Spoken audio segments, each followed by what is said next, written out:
जूही जी हैदराबाद से। महाराज जी आपके चरणों में कोटि कोटि प्रणाम। महाराज जी मैंने बहुत पाप कर्म किए हैं, मुझे यकीन नहीं होता कि मैं जो जीवन जी रही हूँ उसके लायक भी हूँ। महाराज जी कर्म फल से मुक्ति का मार्ग क्या है? भगवान की शरणागति। सन्मुख होए जीव मोहि जबहि, जन्म कोटि अघ नासों तब। अपि चेत सुदुराचारो भजते माम अनन्य भाग, साधुरेव मंतव्या सम्यक व्यवसिता सा। सांगो पांग जिसने पापाचरण किया हो, अर्थात पाप का कोई भी अंग न छोड़ा हो, सब पाप किए हो, अब उसके हृदय में, जैसे आपके हृदय में पावन विचार आए, मैं तो बहुत नीच अधम पापा, अब कौन मेरा उद्धार कर सकता है। पता चला संतों की कृपा से भगवान श्री हरि का आश्रय, तो हे नाथ अब आपके सिवा हमारा कोई नहीं, आप ही हमारे अब सर्वस्व, हो गया काम। भगवान उसी समय आदेश करते, साधुरेव मंतव्या, उसे साधु मानो, क्योंकि अब क्षिप्रम भवति धर्मात्मा, बहुत जल्दी उसके अंदर मेरे सद्गुण आ जाएंगे, उसने मेरा आश्रय ले लिया है। सन्मुख होए जीव कोटि जन्म अगनासो, कोई साधन शब्द यहां नहीं लिखा, केवल भगवान का आश्रय लिया कि करोड़ों जन्म के पाप नष्ट हो गए, हृदय में भगवान के मंगल सद्गुण प्रकाशित हो जाते हैं। पाप हमारे रुई के पहाड़ जैसे हैं, और भगवान का नाम, भगवान की शरणागति, ये प्रचंड अग्नि है, एक क्षण में सब भस्म हो जाएंगे। हमें चिंता नहीं करनी, भगवान के वचनों पर अब ध्यान देना है। अब लो नशानी अब ना नशइयो, ये पहले पहले बात स्वीकार करे, और फिर भगवान करे, अहम त्वाम सर्व पापेभ्यो मोक्षयिष्यामि मां शुचः, मैं पवित्र करूंगा, तुम्हारे सारे पाप मैं नष्ट करूंगा, तुम केवल हमारा आश्रय ले लो। सर्वधर्मान परित्यज्य माम एकम शरणम व्रज, ये बिल्कुल बेपर्द भगवान ने आज्ञा करी, इसमें कोई घुमाव छुपाव नहीं है कि एकमात्र मेरा आश्रय ले लो। अहम त्वाम सर्व पापेभ्यो मोक्षयिष्यामि मां शुचः, मैं तुम्हें समस्त पापों से रहित करके पवित्र कर दूंगा। हरीश पंत जी दिल्ली से। महाराज जी आपके चरणों में कोटि कोटि प्रणाम। महाराज जी क्या जीवन में इस यात्रा में बहुत से लोग हमारे सहभागी बनते हैं, जिसके कुछ के साथ सुखद और कुछ के साथ दुखद अनुभव होता है, क्या इसके पीछे हमारे पूर्व कर्मों का प्रारब्ध निर्धारित होता है? अज्ञान, अज्ञान, सुखद और दुखद अनुभूतियां अज्ञान से होते हैं, और अखंड प्रसन्नता ये ज्ञान से होती है। जब हम किसी के प्रति अपनापन भाव करते हैं, तो उसमें अज्ञान से राग हो जाता है, और जहां उसके द्वारा किया हुआ प्रतिकूल आचरण, तो हमारा द्वेष हो जाता है। चाहे वो व्यक्ति हो, चाहे वो वस्तु हो, कोई भी हो। किसी भी वस्तु से जब अपनापन करते हैं सुख की भावना से, तो राग हो जाता है, प्रिय लगने लगता है। और मेरे प्रतिकूल जहां उस वस्तु व्यक्ति का अनुभव आया, तो उससे द्वेष हो जाता है। अनुकूलता में सुख होता है, प्रतिकूलता में दुख होता है, राग में हर्ष होता है, द्वेष में सुख होता है तो अज्ञान ही ना। अगर हम सब में भगवत भावना करते हुए अपनी बुद्धि को नाम जप में लगाएं, तो हमारी जब बुद्धि पवित्र होगी, तो अनुकूलता प्रतिकूलता में नहीं फंसेगी, वो शम में रहेगी, शम। और जब बुद्धि शम में रहेगी, तो शम है सत्य, और सत्य है आनंद में। आपकी बुद्धि हर समय आनंद में, ब्रह्मभूता प्रसन्नात्मा, आनंद स्थिति रहेगी। बिना अध्यात्म के निरंतर एक रस स्थिति, आनंदमय स्थिति, चाहे आप देवराज इंद्र का पद ही क्यों न प्राप्त कर लें, नहीं रहने वाली। ये सब स्वाप्निक है, मायाकृत है। ये जो हमें व्यक्ति दिखाई दे रहे हैं, इसमें मेरा वही सत्य सच्चिदानंद प्रभु ही स्फुरित हो रहा है। इनके द्वारा जो दी गई अनुकूलता प्रतिकूलता है, वो मायाकृत है, लेकिन इसमें जो विराजमान तत्व है, वो मायातीत है, वो मायापति है। हम अगर उसकी उपासना करते हैं, तो हमें व्यक्ति के व्यवहार में नहीं फंसना चाहिए, हमें व्यक्ति में विराजमान जो तत्व है उसको देखना चाहिए। इसीलिए हम राग द्वेष हर्ष शोक द्वंद्वों में फंस जाते हैं, क्योंकि हम सिद्धांत में नहीं है, हम व्यवहार में हैं। उपासक वही है जो सिद्धांत में हो। जैसे हमारे सामने व्यक्ति रूप से आए हैं, हमें भगवान ने जितनी बुद्धि दी, जितना बल दिया, जितनी सामग्री दी, हम इनके सुख के लिए व्यवहार करें। ये हमारे प्रति क्या व्यवहार करते, बिल्कुल हमें नहीं विचार करना। कि हमने तो इन्हें आदर से हाथ जोड़ा, बैठाला, आसन दिया, और ये कटुवचन बोलते चले जा रहे हैं। मतलब इनका क्या कर्तव्य है? अब गुस्सा आ जाएगी, क्योंकि अब हम व्यक्तित्व में आ गए, उपासक नहीं बचे। और जब हम उपासक हैं कि हमारे प्रभु इस रूप में आए, तो ये कटुवचन बोल रहे हैं, मतलब मेरे अंदर कितनी सामर्थ्य कम है ये दिखा रहे हैं। अगर जलन हुई तो अभी स्थिति ठीक, मेरे प्रभु आके जांच करवा गए, और अगर आनंद बना रहा तो एक आनंद उसमें और पॉइंट प्लस हो जाएगा। ओ भगवान की कितनी कृपा है कि वो सभा में आके कटुवचन कहते रहे, और मेरे हृदय में बिल्कुल जलन नहीं हुई। मेरे भगवान कृपा कर, खत्म के। अगर हम बुरा मानेंगे और अच्छा मानेंगे तो हमारी बुद्धि अभी सांसारिक है, आध्यात्मिक नहीं है, परमार्थिक नहीं। तो सांसारिक बुद्धि में तो बनी रहेगी विषमता। चाहे जितने तुम रुपया कमा लो, चाहे जितने बड़े पद में बैठ जाओ, दो बातें होंगी, दो अनुकूल होंगे तो दो प्रतिकूल हो जाएंगे। दो तुम्हारी जय बोलेंगे तो दो तुम्हें गाली देंगे। ये सृष्टि है, ये विषम रहती है, ये कभी सम नहीं होती, विषम रहती है। और उपासक उपासना के द्वारा जीत विषम संसार, कीर्ति जग विस्तर है।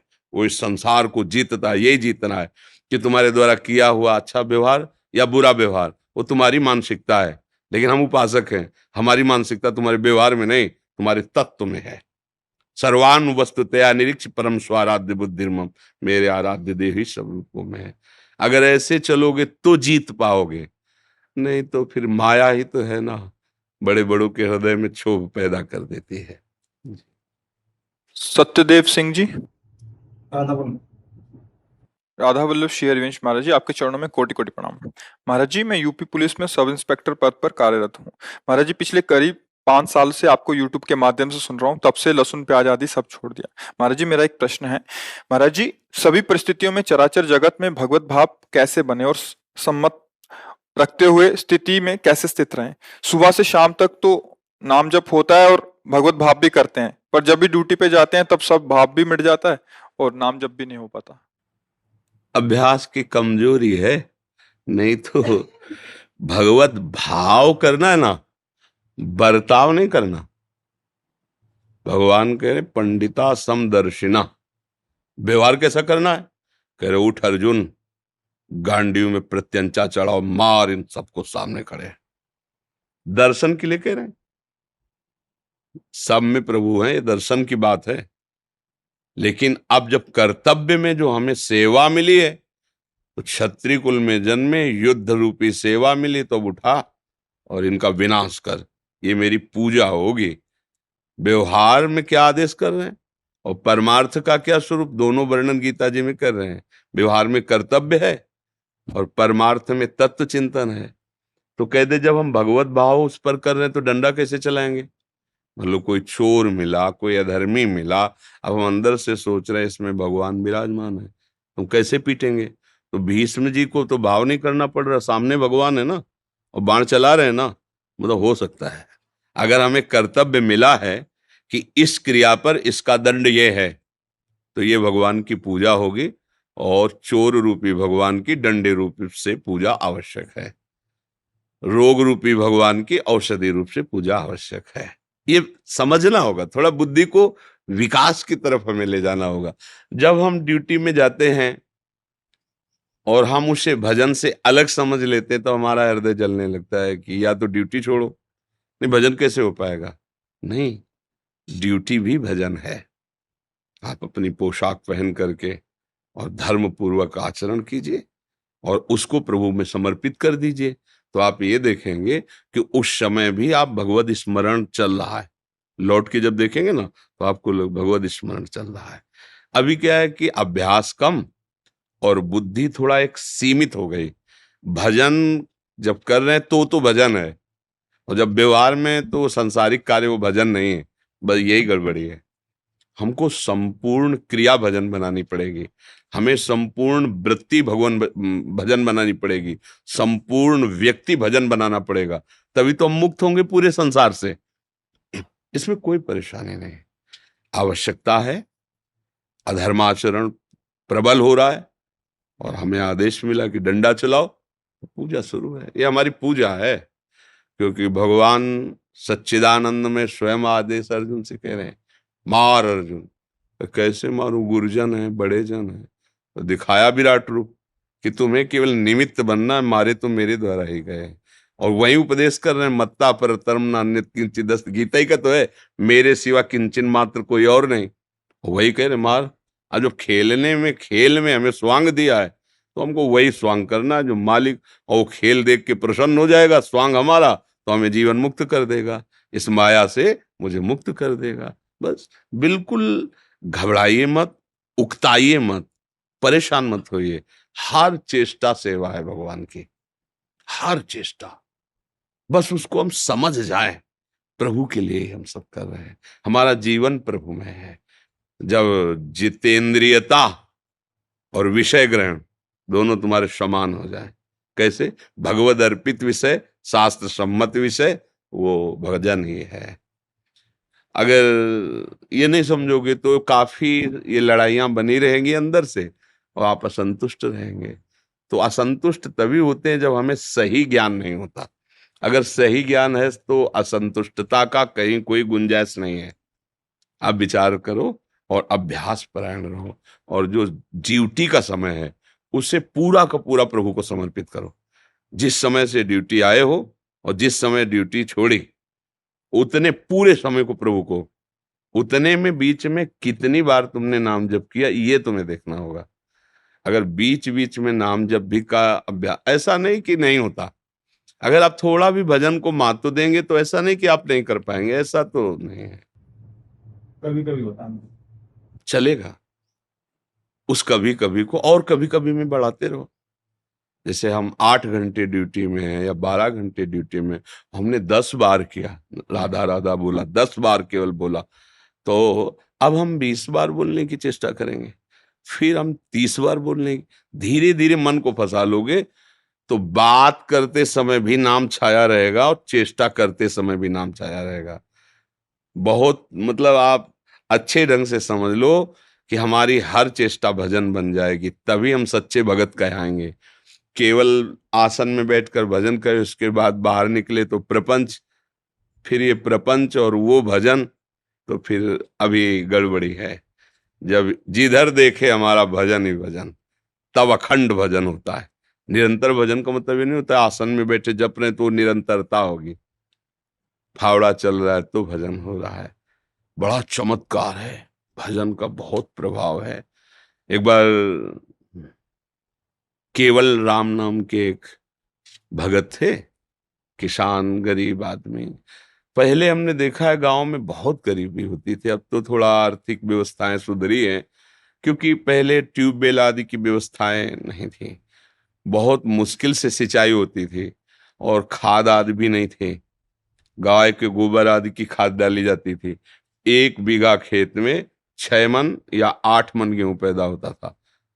अब तो 40-50 मन पैदा होता है, पहले 6-8 मन। बड़ी मेहनत की जिनके खेती है, और जो कार्य करते हैं तो 8 रुपया 10 रुपया 8 घंटा के थे, फिर और बड़ा तो 20 रुपया, अब तो 500 रुपया है। तो काफी तो उस समय था कि बहुत ही कम था जब केवल राम, और वो संत सेवी थे। अब मंजूरी करके, अब संत सेवी मतलब संतों का क्या है कि भाव से एक बार आप तो 2 संतों से कहेंगे। उस गांव में एक भगत है, बहुत श्रद्धावान है, तो अब 4 संत आने लगे, फिर संत मंडली आने लगी। अब उनके पास अर्थ तो था नहीं। एक दिन संत मंडली आई, कुछ नहीं खाने को। अब वो आसपास धनी पुरुषों के पास गए कि अगर हमें आप उधार दे दें, जो सेवा कर रहे हैं कर दें, आज हमारे यहाँ बहुत भाग्य खुल गया, संत आए हैं, हम उनको तो कोई उधार भी देता है तो कुछ देख के देता है ना। अब इसको दे दे, कुछ न जमीन है न रुपया पैसा, कब वापस करेगा? नहीं। तो एक बड़े चतुर थे, उन्होंने कहा हमें एक कुआं खोदवाना है, तुम कुआं खोद दोगे? उन्होंने पक्का, हम और पत्नी दोनों मिलकर कुआं खोद देंगे, पर आप इतना दे दो कि हमारे संत पाले। उनका जय दिन संत रहेंगे, तय दिन हमारे यहाँ से ले जाओ भोजन। तो आटा दाल घी चा, बड़े प्रसन्न। 2-3 दिन संत रुके, खाए पे चले। अब वो दोनों पति पत्नी कुआं खोदने में लगे। एक फावड़ा मारते राम, वो राम भगत थे। वो तसला उठाते राम नाम लेते हुए, ऐसा 60 हाथ खोदने पर तब कहीं पानी निकलता था। तो अभी 40 हाथ ही खोदा होगा कि वो पत्नी तो ऊपर थी और बीच से रज भसक गई और कुआं तुप गया। तो 20-25 हाथ मिट्टी उनके ऊपर। अब सेठ ने कहा कि भाई हम क्या कर सकते हैं। और उस समय जेसीबी वाला जमाना तो था नहीं, पुराना समय। कहा भाई हम तो पैसे भोजन दिया था, तय किया था खुदवान, और मर गए कैसे, अब इतना खो कैसे भाई, कोई यंत्र हो तो जल्दी जल्दी। और फिर मनुष्य जीवन तो एक क्षण का है, श्वास पूरी नहीं तो मर जाओगे भाई, आधा मिनट, पौन मिनट, 1 मिनट, इसके बाद तो दम घुट जाएगा, प्राण तो मर गए। ऐसा सबको। अब पत्नी को समझा बुझा के कुछ दे ले खान पान के, कि भाई वो तो पधारी गए हैं, अब जब आपको जरूरत हो हमसे ले जाना, ये सहयोग कर सकते हैं। अब तो ऐसा तो नहीं कि कुआं खोदा जाए वो जिंदा मिले। पर वो राम राम जपने वाले एक एक फावड़े पे कुआं पूर दिया गया कि ये ठीक नहीं, असगुन हो गया, आदमी मर गया उसमें। एक दिन वहां से कोई राजा निकल रहे थे, मार्ग था, तो उनको सुनाई दिया राम राम। ऐसी मधुर अमृतमयी वाणी की वो अपने रथ से उतरे, उनका ये किस भगत के द्वारा आर्त भाव से भगवान को पुकारा है। बोले यार तो कोई भगत नहीं। बोले नहीं, आवाज के सारे वहां गए। बोले यहां से आवाज आ रही। तो लोगों ने कहा हाँ 1 महीना पहले कुआं खोद रहे थे केवल राम जी, तो मिट्टी गिर गई तो मर गए। बोले नहीं, आवाज आ रही सुनो। तो राम राम। अब वो तो राजा थे, तुरंत हुक्म किया। तो बड़े जो राजकीय विभाग सैनिक सब लगे, मिट्टी हटाई गई। तो जहां केवल राम जी बैठे थे ना, वहां 2-3 हाथ ऐसे गुफा सी बन गई थी, एक भी मिट्टी नहीं गई थी। और जब वहां खोद के पहुंचे तो देखा सामने सुंदर भोग और शीतल जल। 1 महीना हो गए थे दबे हुए। बस ऐसे बैठने के कारण थोड़ा पीठ टेढ़ी हो गई थी। वो कहा पूरे स्वस्थ, भोजन पानी सब वही कौन दे रहा है, जो अखिल ब्रह्मांडों को दे रहा है। अगर गृहस्थी में हो, अपना कार्य कर रहे हो और नाम जप कर रहे हो, तो महान भक्त हो। भाई ये बातें हमारी केवल कथा सुनने में तो अच्छी लगती, लेकिन समझ में नहीं आती। अगर हम अपनी नौकरी में, अपने व्यापार में, अपनी किसानी में, अपने भगवान के स्मरण को सम्मिलित कर ले, तो हम महाभागवत हैं। बिल्कुल, इसमें बिल्कुल डरने की जरूरत नहीं कि अब हम भजन करेंगे तो गोली कैसे चलाएंगे। वो भी भजन है, जैसे माला से भजन हो रहा है वैसे गोली चलाने। अगर तुम्हारा अधिकार है और कानून व्यवस्था आदेश करती है उसको दंड देने के लिए, तो वो दंड देना भी भजन ही होगा। ऐसा। दीपक सिद्धवानी जी, मुंबई से। श्री हरिवंश महाराज जी, दंडवत प्रणाम। महाराज जी, जैसे कई वेदांत शास्त्रों में आता है कि आत्मबोध किसी क्रिया से नहीं होता, वहां वाणी नहीं जाती, मन बुद्धि लय हो जाती है, तो हमें उसका अनुभव कैसे होगा? अरे भैया तुम ही हो, इसका है, तुम ही हो। तुम्हें अनुभव करने के लिए किसी यंत्र की थोड़ी जरूरत है। यंत्र से जो अनुभव होता है वो द्वैत होता है, अपने आप से अपने आप को जाना जाता है। इंद्रियों के द्वारा जो देखा जाता है वो दृश्य होता है, जिससे देख रहे हैं वो इंद्रियां हैं। और जो इंद्रियों में पावर देखने का दे रहा है वो हमारा स्वरूप है। पहले इंद्रियातीत बनो, मन निग्रही बनो, स्थूल सूक्ष्म कारण तीनों का त्याग कर दो, तो जो बचेगा वही तुम ही तुम होगे। अपने आप से अपने आप को जानकर अपने आप में संतुष्ट हो गया, ब्रह्मभूता प्रसन्नात्मा अनुशोचति न कांक्षति। स्थूल शरीर, सूक्ष्म शरीर, कारण शरीर, तीनों शरीर छोड़ दे। तो मन और वाणी ये तो सब प्रकृति जनित अंतःकरण चतुष्टय के द्वारा ही सब खेल हो रहा है। पहले दृष्टा बनो, फिर दृश्य का भी अपहरण कर लो। सर्वम खलमिदम ब्रह्म, फिर वही जो सर्वम है वही अहम है। अहम ब्रह्मास्मि। अपने आप से अपने आप का अनुभव किसी करण द्वारा थोड़ी अनुभव होता है। करण द्वारा जो अनुभव होता है वो प्रकृति का होता है, स्वरूप का थोड़ी होता है। करण का जब निरपेक्ष भाव आ गया, तब जो जो नहीं नहीं नहीं नहीं, कोई ध्यान नहीं, वही आत्मस्वरूप है। जो ध्यान है वो प्रकृति है। जो भी हम ध्यान करते हैं तो हम अंतःकरण के द्वारा संकल्प, विकल्प, चिंतन, निश्चय, स्वीकृति, ये सब मायाकृत है, सब बाधित। अन्वय व्यतिरेक, व्यतिरेक नहीं नहीं नहीं नहीं। अब जो है वही मैं हूं, अपने आप से अपने आप का अनुभव हो गया। समझ रहे? अब इसके समझने के लिए पहले जितेंद्रीय बनो, मनोनिग्रही बनो, मन और इंद्रियों को अपने शासन में लो। फिर शांत और निर्मल मन में जो प्रतिबिंब स्वरूप का पड़ रहा है, तो प्रतिबिंब से वहीं पहुंचो जिसका प्रतिबिंब पड़ रहा है। जब वहां पहुंचे तो फिर सर्वम खलमिदम ब्रह्म, सब कुछ वही है। जो भास रहा था वो भी वही था। जैसे रस्सी है, दूर से सांप भास रहा है, न सांप पहले था, न वर्तमान में है, न भविष्य में रहेगा। पर ये बात वही समझ सकता है जो नजदीक पहुंच चुका है, दूर से नहीं। जैसे कुंडल, कंकण, नथुनी, हार, ये नाम जितने दिए गए सब स्वर्ण के दिए गए। मूल में स्वर्ण ही है, चाहे कुंडल बोलो, चाहे हार बोलो, चाहे नथुनी बोलो, चाहे कंकण बोलो। जानने वाला तत्व देख रहा है तो स्वर्ण ही है। ऐसे जड़ बोलो, चैतन्य बोलो, स्त्री बोलो, पुरुष बोलो, अच्छा है बुरा है, ये सब उसके केवल बाहरी बात है।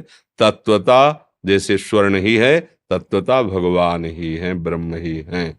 जब सर्वत्र है तो भी यहां भी है। जब यहां है तो सर्वभाव गया, केवल हैं ही हैं। ये उच्च ज्ञान की अवस्था है। वो है कहाँ, कैसे? ये साधना में। सिद्धावस्था में है, शांत हो गया, उसके सिवा कोई है ही नहीं।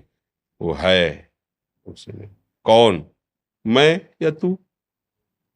तू में भगवान, तो फिर मैं गया, वो है।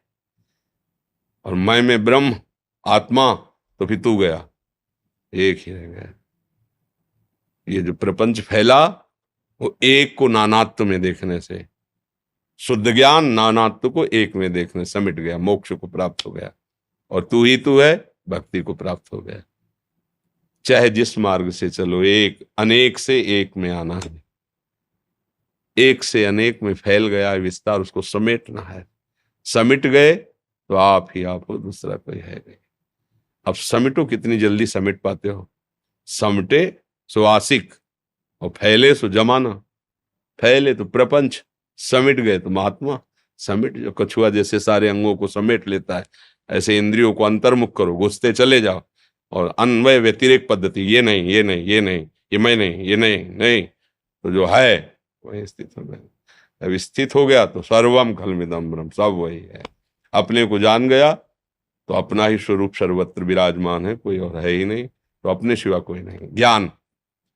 और अपने को जान गया, अपने कौन है? प्रभु। तो फिर उनके सिवा कोई नहीं, तो अब मैं लीन हो गया उसमें, रहेगा एक ही। चाहे तू में आ जाओ, चाहे मैं में आ जाओ। देखो गोपीजन, जित देखूं तित श्याममयी, वही वही दिखाई दे रहा है। भजन में लगो, जितेंद्री बनने की चेष्टा करो, युक्ताहार विहार से थोड़ा प्राणों का पोषण करो। आसनों पे बैठ कर, चुके आप साधु वेश में हो, आसनों पे बैठ करके अपने प्राणों का संयमन करके पहले शरीर को जीतो। 3 घंटे ऐसे भी नहीं होना चाहिए शांत। फिर 3 घंटे जब शरीर स्थित रहेगा तो मन अचंचल होने लगेगा। मन अचंचल तो इंद्रियां कब्जे में आ जाएंगी। प्राण सूक्ष्म, ब्रह्मचर्य ठीक, मन एकाग्र, तो फिर आगे की मंजिल अपने आप दिखाई। ये मार्ग है अध्यात्म का, वो आगे निकल जाता है। अभी तो प्रपंच दलदले में फंसे हुए हैं, थोड़ा दलदल से बाहर निकले। शब्द स्पर्श रूप रस गंध का ऐसा दलदल है कि अच्छे अच्छे फंस जाते हैं, बात करते हैं बहुत ऊंचाई की, और निकले अभी दलदल से है नहीं तो बात समझ में नहीं आती। थोड़ा दलदल से निकले। दलदल जैसे कीचड़ नहीं, ऐसे कीचड़ है। शब्द स्पर्श रूप रस गंध जो माया रचित है ना, उन्हीं को तो भोगना चाहते हैं ना। देखो कैसा दलदल है, जितना निकलने की कोशिश करो उतने फंसते चले जा रहे हैं। छूटबे के जतन विशेष बांधे जाएगो। इसलिए नाम जप करो, गुरुजनों की आज्ञा में रहो, भूल कर भी कभी कुमार्गगामी प्रवृत्तियों को बढ़ावा मत दो, उनको नष्ट करो। आनंद की अनुभूति अपने स्वरूप में ही है, अपना स्वरूप ही आनंद में है। चाहे उसे अपने भगवान में ले लो, चाहे अपने आत्मा में ले लो। शब्द है अपने, अपने में ही आनंद है। पराया तो फिर भयावह है। पराया जो अपने से बिलग मान रहे हो, वो सब भय तुम्हें देगा। और जब इतना अपना बढ़ा लो तो विश्व ब्रह्मांड अपने में समा गया, अब भय खत्म हो गया, एक ही परम तत्व रह गया। ये थोड़ा अध्यात्म की ऊंचाई की बात है, समझ आ जाए, भगवान की कृपा है। और जिन्होंने आगे पूछा, अहंकार का स्वरूप कैसे पता चले? जब पानी निर्मल होता है ना और शांत होता है, तो उसके धरातल में क्या पता चल जाता है कि नहीं चल। अगर चंचल हो और गंदा हो तो आप नहीं देख पाएंगे। फिर अभी मन चंचल है, अभी गंदा है, तो हम अहंकार को देखें, नहीं, एकदम एक स्फुरण में पता चलता है ये अहंकार है। ये मन संकल्प कर रहा है, ये बुद्धि निश्चय कर रही है, ये चित्त ऐसा, इस समय काम वेदना, इस समय क्रोध, इस समय वाणी का वेग, इस समय उदर का वेग, अलग अलग पूरा। तभी तो सावधान, जैसे सैनिक होता है ना, भारतीय सैनिक, हर समय कौन कहाँ कैसे, अगर वो जरा सा चूका तो उसी का हानि हो जाएगी, क्योंकि बाहरी वो तुम्हें बख्शेगा नहीं। तुम भले पूछने के तौर तरीके में बख्श दो, एक बार जानकारी तो करे, लेकिन वो जानकारी नहीं करे, वो जान रहा है तुम्हें देख के, पहले तुम्हें मारेगा। कि अगर हम जरा भी चूके तो ऐसे ही हमारे जो दुश्मन काम क्रोध है ना, वो सलाह नहीं लेते, वो सीधे आक्रमण करते हैं। हमको बस नजर रख, साधु सावधान, बहुत बड़ा युद्ध है। अब देखो फिसला पड़ा है तो क्या जाने युद्ध है, जब जो मन आया सो खा लिया, पी लिया, देख लिया, भोग लिया, वो जाने क्या युद्ध है। उस साधक से पूछो जिसने अपने जीवन को निर्विषय करके भगवान में लगा, तो बहुत बड़ा युद्ध है। त्राहिमाम मचता है, ऐसी मार्ग देते हैं ये काम क्रोध लोभ मोह मद मत्सर। बस साधक सह जाता है, तभी जयति जयति जग उच्चर, फिर सारा संसार उसकी जय बोलता है, जय हो जय हो। क्यों? अब जय हो गई ना, विजय को प्राप्त हो गया है। तो अहम की धरा है कर्तत्व और भोक्तत्व भाव। अहंकार विमूढ़ आत्मा करता हमिति मन्यते, मैंने ऐसा किया, मैं ऐसा करूंगा, मैं ऐसा कर सकता हूं। नहीं, ये अहंकार की बात है। अगर हम ब्रह्मचर्य से हैं तो मेरे गुरुदेव की आज्ञा, शास्त्र की आज्ञा है, तो जिन्होंने आज्ञा दी उन्होंने बल दिया, इसलिए है। अगर हम भक्ति कर रहे हैं, मेरे भगवान कृपाल हुए, मुझे भक्त का भाव दिया, इसलिए भक्ति हो रही है। वो कृपा को देखता है, गुरु कृपा, इष्ट कृपा। वो अपना बल नहीं, जहां अपना बल दिखाई दे वही अहंकार है। बात वही है, पर वो अहंकार रहित है, ये अहंकार सहित है। जब आप थोड़ा हृदय निर्मल होगा तो एक एक बात आपको समझ में आएगी। ऐसा नहीं एक एक छोटी सी रेखा भी अंदर खींचेगी ना गंदगी की, तत्काल जलन पैदा हो जाए। ये कैसे है, क्या खा लिया, कौन सा संग हो गया, ऐसी बात कैसे आ गई हृदय में। वो जलन बर्दाश्त नहीं होगा जब तक वो हट नहीं जाएगी। और विषय पुरुष को विषय भोग के आ रहा है, फिर भी उससे कहो तुमने पाप किया, वो लड़ जाएगा। और साधु साधक अगर जरा सी भी रेखा खींची तो चिल्ला चिल्ला कर रोने लगेगा, मेरे अंदर गंदी बात आ गई, गुरुजनों से, भगवान से, पर वो दूर करो। वो एक एक निर्मल है ना, एक एक चीज दिखाई। जैसे निर्मल जल में एक सिक्का डाल दो तो वो चाहे 100 हाथ नीचे जाए पर वहां दिखाई देगा, वो मलिन जल में नहीं दिखाई दे। तो अभी अंतःकरण मलिन है, इसलिए हम एक एक बात नहीं समझ पा रहे। नहीं, हृदय की एक एक बात साधु को दिखाई देती है पूरा, तभी तो उन पर विजय पाता है। अगर दिखाई ना दे, दुश्मन वो वार करे, तब तो जो संसारी पुरुष है वो यही तो है ना, वो दुश्मन को दुश्मन नहीं मानते, वो वार पे वार करता जा रहा, वो समझ रहे हैं हमारा मनोरंजन हो रहा है, बड़ी मौज आ रही। मौज नहीं आ रही, नजदीक तो मौत आ रही, और तुम्हारे समय का नाश कर रहा है। ये विकार मिलकर तुम्हारे द्वारा पापाचरण करा रहे हैं।